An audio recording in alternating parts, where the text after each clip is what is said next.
a na-agwa Naịjirịa ibi ọ na-ete afọ.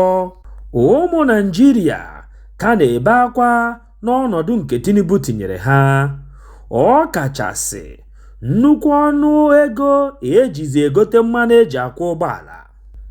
Dị ka ndị mmadụ kasị ebe akwa alịlị na mbunye ọnụ ego nke ebuniri na mmanụ eji akwọ ụgbọala, achọrọ m ịgwa ụnụ ka ụnụ kachite obi maka na nke tọrọ bịati ka na-abịa. Kwado n'onwe ụnụ nke ọma maka na oge na-adịghị anya a ga na-elezi mmanụ eji akwọ ụgbọala 1,000 naira.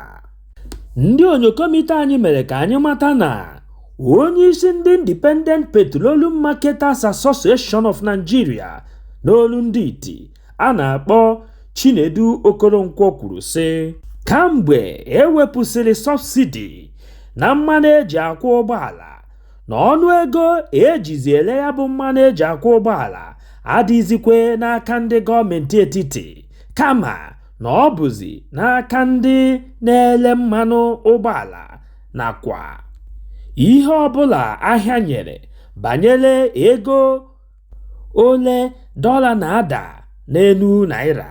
O kwukwazịrị sị na ọ bụrụ ha na dọla na-etinye ego gbanyụọ dịka o si etinye n'oge ugbu a, ị mara na mmanụ eji akwọ ụgbọala ga na-etinyekwa ego nke ya. Ihe ndị a niile na-emenụ Naịjirịa nke na-ada gbogam n'elu ma n'ala na-egosi gị na Tinubu nakwa ndị APC emeela Naịjirịa ihe a na-akpọ no mekwatarism.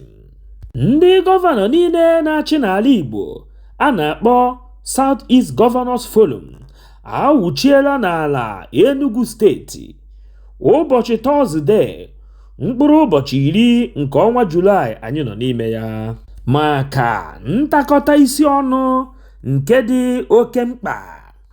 Ogbu onye akpa ntị chọrọ ka ịmata na nke a bụ ọgbakọ izizi ha na-enwe kamgbe edusiri ha n'iru ọrụ n'ọnwa Mee 29 nke afọ anyị nọ n'ime ya.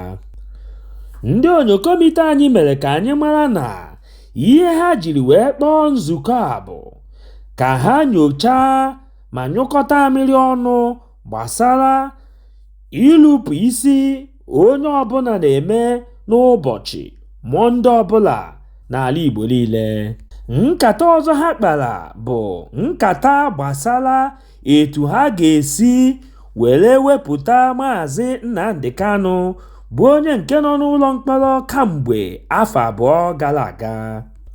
Ogbu onye akpa ntị jizi ohere a were na-asị ha na unu mere nke ọma, osi tata dịba mma ọ ka dịbara gboo.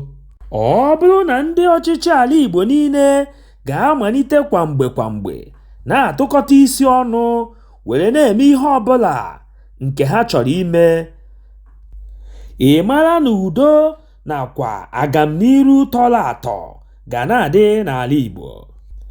Maka na anyị kọrọ n'igwe achụba igwe ehi ndị ugwu ọhịa. Ndụmọdụ nke m na-enye unu bụ otu a unu malitegoro ịga n'ụzọ a unu na-aga, unu adakwa na mba, na-akpọnụ nzukọ kwamgbe maka agamniru ndị unu na-achị. Otu onye ọgba bọọlụ nke mba Amerịka a na-akpọ Tyler Adams adịnarị nkwadobe isonye ndị otu egwu bọọlụ Chelsea si na Leeds United.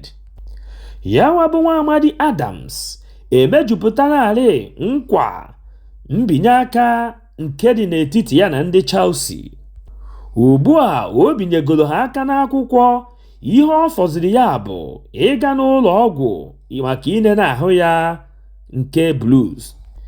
Adams na obi aṅụrị ya o were na-asịzi ndị Chelsea, nwanne anyị apụọ maka na oge adịlọzi.